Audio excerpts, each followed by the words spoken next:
Malawi Today.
Sweramanji ya Malawi nonse konse kumene muli. This is Comrade Ntanywa chigawo cha kumadzulo pa Limpopo FM program ija ya nkhanga zaona. Anthu ambiri aimba matelefoni kunena kuti Comrade Ntanywa tabwerezani maina anthu amene apanga chipongwe acha. Ndipo talandira ma message osiyana ku Limpopo FM kunena kuti iweyo usamale. Ndipo amene wakupasa maina amene aja tikangomuziwa ifeyo titana naye.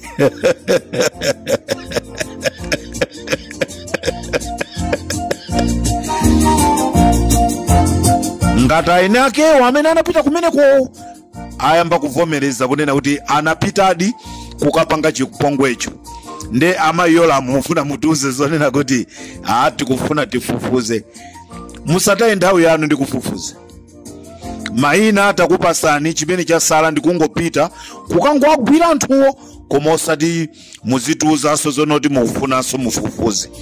Ndeti bwereze maina a anthu amene apanga chipongwe. Chigawo chaku masana kuno ndati uthenga uwafikire azathu amene ali ku mchinji. Ndinali kwa Nsundwe pa filling station ya Toto. Nali pa filling station ya Toto kwa Nsundwe kumene ndaona zinthu zimene sinayenereka kuziona koma poti ndaziona ndikuyenereka Malawi ndikuzini. Pali lole imene yakonzeka ndipo opposite filling station kuli chinyumba kumpanda kumene kwaunjikana anyamata amene Richard Chimwendo Banda wawatuma kunena kuti achite chiwembu a DPP pamene akuchoka kumchinji kumsonkhano. As I'm talking right now, anthu atola miyala yawo aikamulole yaikulu. Ndinali pa garaja pa Nsundwe ndimaika mafuta ndipo gulu limene lira kwa Nsundweri akuli tsogolera ndi aja timati amataka komanso abanda aku State House ndi amene akusogolera anyamata amenewa. Ndeni mafuna uthenga wanga upite kwa Valentino Phiri komanso Amayolam. Sitikusowekeraso kuti muzituza zonoti mukufufuza. Dziko lathu panopa mulibe chitetezo. Ndikhoza kusimikizirani kunena kuti maiko akunja adananu kukhosi. Whatever muzatuma anthu kumapanga ma press briefing kuteteza zimene zachitika ku Lilongwe Community Center ground. Koma nkhani ndionena kuti achipani cha MCP anatuma anyamata ndipo anyamata wanali 350 in total amene ena mwa iwo amapasidwa ndalama ija yokwana 50,000 kwacha, komanso ena mwa iwo amene amalandira ma 100,000 amene anali ngati azitsogoleri, ndipo amene amatchedwa makomanda amalandira aliyense 500,000. ndicho linga chonena kuti akapange chisokonezo pa ma demonstration adzulo.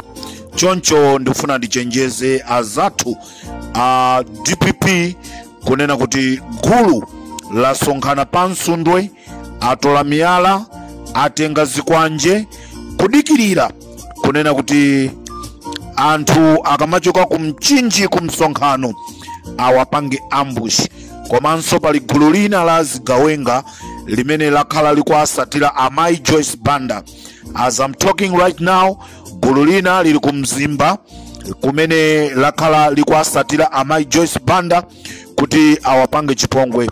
Ndofuna ndipemphe achitetezo Amai Joyce Banda, titetezereni mayi wathuyo, ndi mayi yekhayo amene tili nayo Malawi amene angathe kupulumusa dziko la Malawi. Panopa chipani cha Malawi Congress Party chayamba kunjenjemera ndi Mayi Joyce Banda, pamene Mayi Joyce Banda anali tukungwirizana omwewo komano munalephera kuwagwirisa mchito. Sono anzanu atenga Mayi Joyce Banda aja afuna aende nawo, inu mukuwapangiranso chiwembu. Choncho Amalawi ndizokhumudwisa kunena kuti azikwanje akunka akupitirizabe. I said as I'm talking right now, azikwanjewa ena akwalondola Amai Joyce Banda chigawo cha kumpoto kumene apita ukapanga misonkhano. Komanso gulu lina limene lili la kwa Msundwe lili pa filling station. Ine nali pa filling station ndimathira mafuta, ulendo umene ndikwalondolanso a DPP wo ndikwalondola, ndipo ndikhala maso ndikaenda ndikafika kumagawa malinga ndi anyamataso athu a intelligent a Limpopo FM amene tasiya pa Msundwe ndi amene atatuze china chilichonse. Choncho ndikuthamangira kumchinji kumene nanenso ndikufuna ndigwire ntchito zoteteza anthu amene apita kumchinji. Choncho a DPP ngakhale mukudana nane mukakhala kumbaliko kunena kuti a Comrade Ntanyiwa waonjeza akumati langiza kwambiri, inetu ndikufuna kunena kuti chimene Mulungu wachiyika kunena kuti inu mogwirizana ndi zipani zina mulowe mboma mutisamalire. Sindikufuna zonena kuti mukamapita kubomako mupite ndi zinyakanyaka. Ndi chifukwa chake ndimabwera ndikudzudzula nkhalidwe umene kuchitika ku DPP woyipa, ndicho linga chonoti mukonze zoyipazo. Komano sindimayembekezera kunena kuti a DPP mungamakhale pansi ndikumadana ndi Comrade Ntanyiwa. Ineyo sindisiya kukutetezani ndi kukupulumusani. Chimene ndikufuna ine ndichonena kuti ndizaone dziko la Malawi lili pa mtendere, anthu aku Malawi ali pa mtendere, anthu aku Malawi akusangalala. Chimene chocho ndizakhala osangalala chifukwa Mulungu mwini ananduza mawu amene ananduzawo likubwera tsiku limene ndizauza mtundu wa Malawi. Likubwera tsiku limene ndizauze mtundu wa Malawi. Tsiku limene lolo Mulunguyo ananduza kunena kuti ndikazakuza kuti uyankhule mawu akuti uzayankhule ku mtundu wa Malawi. Choncho Malawi chigawo chakumasana kuno ndifuna ndikudziwiseni kunena kuti anthu akonzekanso ndi zikwanje kuti athane ndi a DPP pamene akuchoka kumchinji kumsonkhano. Komanso azifwamba ena akhala akwalondola Amai Joyce Banda, ndipo azifwamba amene wa ena ali kumzimba. Ndicho linga chonena kuti athane ndi Amai Joyce Banda. This is Comrade Ntanyiwa pa Limpopo FM. Ndibwere ndi mayina anthu amene amakapa anthu kuma demonstration ku Lilongwe.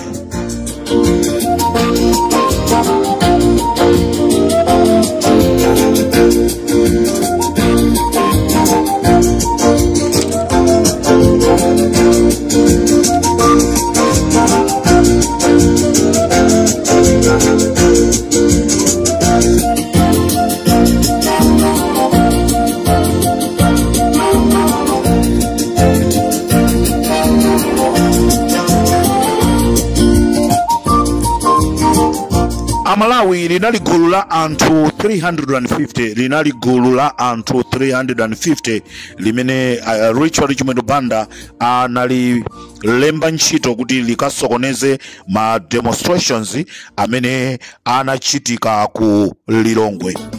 Choncho Amalawi ndikufuna ndikutsimikizireni chigawo cha kumasana kuno kunena kuti zonse zimene zikuchitika a Valentino Phiri akudziwapo kanthu, amayi Yolamu akudziwapo kanthu.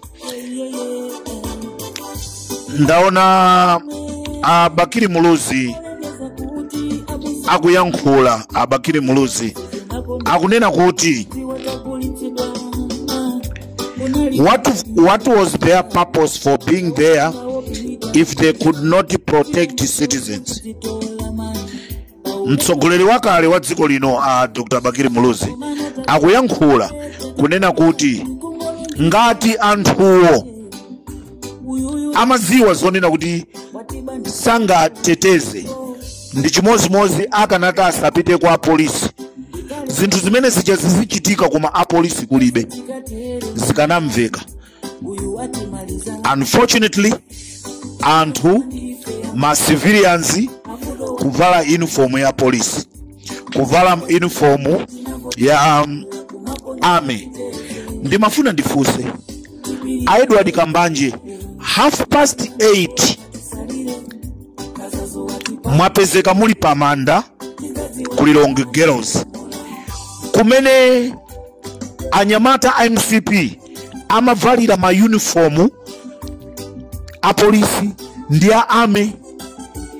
Inu mmakapanga kuchani pamene mmakumana ndi Dala Kadula, Devi Malamula, pamene inuyo nda amene munali ma organizer ama demonstrations koma munakapezeka Edward Kambanje muli pakati pa anyamata azikwanje. Edward Kambanje wampwetekesa namiwa. Mukumatisia kupita kunja kumaka kwela njinga kuna mafuta tiribe pamono mono wachaya kwa geni ya futa tikungoruka mafuta muna wapesa pa 500 soya bisesi pa 100 muledi tiku makula na 500 kakawa mazima 200. Amalawi anthu ena mwayiwo amene anapita kumene kuja ndikumakamenya anamiwa, ndikumakapanga zisokonezo, amene anali mkatikati mwa zisokonezo muja ndi awa. Kunali a Blessings California aku State House, ndipo kunali a Gift Banda aku State House. A Gift Banda omwewa nda amenenso tikuyankhula pano ali kwa Msundwe ndi gulu la anyamata azikwanje. Kunali a Abel Muyawa ku State House, kunali a Blessings Gama from State House, kunali a Roy Chimombo from State House, kunali a Jack Mande from State House. Awanda mwale amene wandi ex-soldier, komanso a Jackie Mande amenewa ndi ma ex-soldier awiriwa koma anali nawo pa group aja. Dzulo ndi manena kunena kuti asilikali amene anali ma ex-soldiers nda amene amaendesa makasinjaja, nda amene anapasa ntchito yonena kuti aendese makasinjaja chifukwa a Valentino Phiri anadziwa kunena kuti zopusa zawozi kuti akangontenga msilikali weni ali organizer adzakanira. Choncho Amalawi ndizomvesa chisoni pa Limpopo FM kuti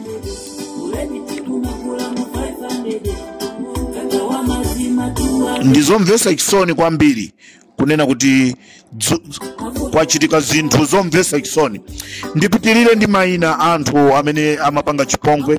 Kunali a Eric Pakamisa, kunali a Devi Malamula, kunali Kondwani ameneyi Amalawi ndi amene munamuona pa minibus yofiira amene uja ndi Kondwani amakhala ku Mchesi. Ndipo kunali Monlo Makina ku Mchesi analiso ndi ng'ono wawo anali nawo mugulu lomwero. zinthu zomvetsa chisoni kwambiri. Ena amafunanso kudziwa mnyamata amene anatenga shamboko amene anamenya Sylvester Namiwa amene uja zina lake ndi Stevie Kadamanja ndi amene anatenga shamboko. Nde amayolamu mukamanena zonoti mufuna muzifufuza. Don't waste your time. Maina ndakupasani iniyo ntchito yanu ndiyongopita kungofufuza anthu amakhala kuti nkwagwira. Ngatinso amayolamu anthu wasimukuziwa pamene amakhala. Ina anthu osewa nyumba zawo ndikuzidziwa. Ndikupasani aliyense wakuti akukhala pakuti, wakuti akukhala pakuti, wakuti akukhala pakuti. Ndikupasani location ya pamene akukhala amayolamu. After 3 days, ndikupasani 3 days. In 3 days, ngati anthu wasagwidwa, ine ndibwera dzina la munthu ndikumene akukhala, dzina la munthu kumene akukhala, dzina la munthu kumene akukhala, dzina la munthu ndikuti muyende mukagwira anthu amenewa. Ngati anthu wasagwidwa mayolamu kapena a Valentino Phiri, musatione ngati olakwika. Tilengeza kunena kuti aliyense mnyumba mwake akhale ndi chikwanje, akamagona azigona ndi chikwanje, akamapita ku msonkhano wa chipani azikhala ndi chikwanje, akamapita ku chalichi azitengaso chikwanje, chifukwa dziko lafika pa Japan kuti ukuyenereka kuziteteza weka. Likhala dziko lija lonena kuti aliyense akamayenda azikhala ndi chikwanje chifukwa sakudziwa kuti akumane ndi ndani pa msewu. This is Comrade Ntanywa pa Limpopo FM. Muli bwanji a Nelson Chipokosa.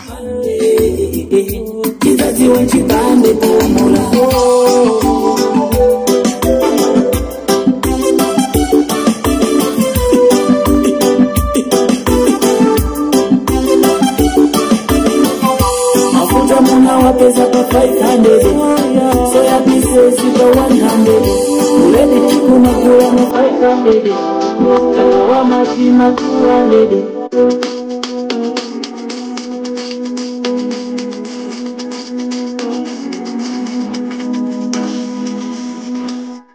Limpopo FM ndi Comrade Ntanywa pa Limpopo radio station.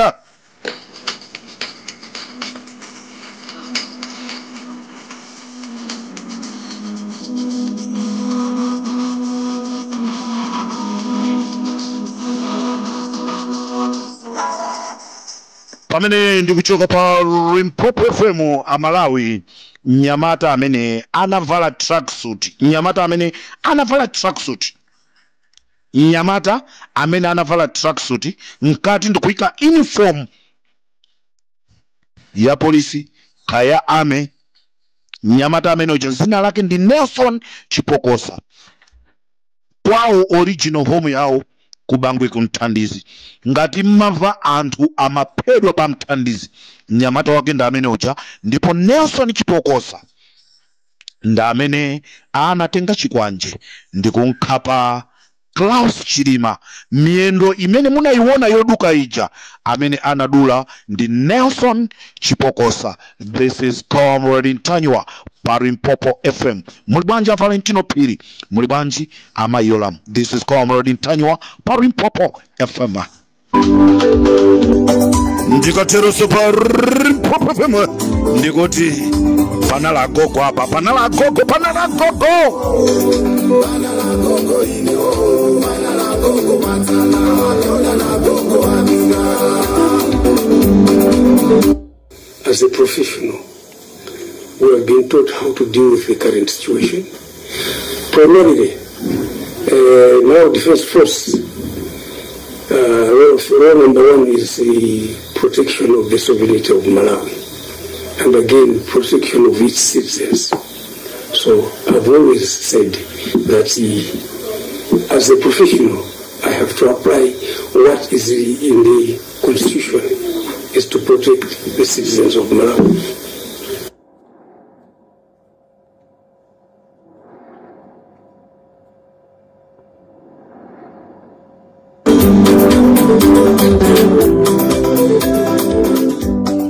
Ukoto ndikuyankhula kwa Anondwe munthu amene anapita ku sukulu.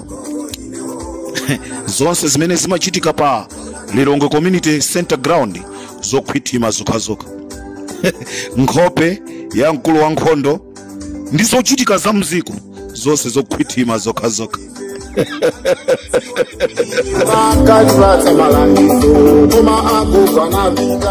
Ndikatereso pa Limpopo FM nandine Comrade Ntanyiwa tikumaneso muzigawo zina. Nangona kuchitika kukhala pandako kondi chinthu chokwetika akoko ngofuni